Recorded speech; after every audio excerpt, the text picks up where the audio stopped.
અમરેલી પત્રકાંડ કેસમાં પાયલ ગોટી ડીજીપીને કરશે રજૂઆત.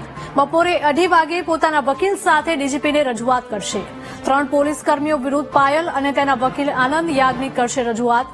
અમરેલી એસપીએ જવાબદાર પોલીસ કર્મીઓ વિરુદ્ધ કાર્યવાહી કરી છે. 3 પોલીસ કર્મી સમગ્ર કેસમાં સસ્પેન્ડ થઈ ચૂક્યા છે.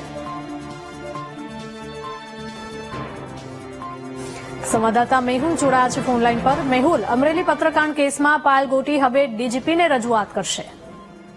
બિલકુલ જે પાયલ ગોટી જે સમગ્ર અમરેલીનો પત્રકાંડ છે તેની અંદર જે પણ કાર્યવાહી કરવામાં આવી અને કાર્યવાહી બાદ જે યુવતી જે છે તે પાયલ ગોટી એટલે કે દુર્વ્યવહારના સંદર્ભમાં જાહેરમાં મીડિયા સામે પણ નિવેદન આપ્યું અને ફરિયાદ જે છે તે દુર્વ્યવહારના સંદર્ભમાં કરવા માટે છે કે આજે રજૂઆત કરવા માટે રાજ્ય પોલીસ વડાને પહોંચશે. બપોરે 2:30 કલાકે તેનો સમય ફાળવવામાં આવ્યો છે. આ પહેલા શનિવારે પણ તેઓ રજૂઆત કરવા માટે આવવાના હતા, પરંતુ કાર્યક્રમો અને જે નિશ્ચિત જે કારણોસર તે પહોંચી શક્યા ન હતા અને આજે બપોરે 2:30 વાગે તેઓ રજૂઆત કરવા માટે આવશે. આ પહેલા અમરેલી પોલીસમાં 3 પોલીસકર્મીઓ છે તેની સામે કાર્યવાહી જે જિલ્લા પોલીસ વડા દ્વારા કરવામાં આવી છે અને આ સમગ્ર ઘટનાક્રમ જે છે તેને લઈને અત્યારે હાલ વિવાદ વકર્યો છે. ત્યારે આ જે વિવાદ છે તે વિવાદને લઈને પોલીસ જે છે અધિકારીઓ જે છે તેમના દુર્વ્યવહારના સંદર્ભમાં ફરિયાદ માટે જે છે તે અધિકારીઓ અને સમક્ષ રજૂઆત કરવામાં આવશે અને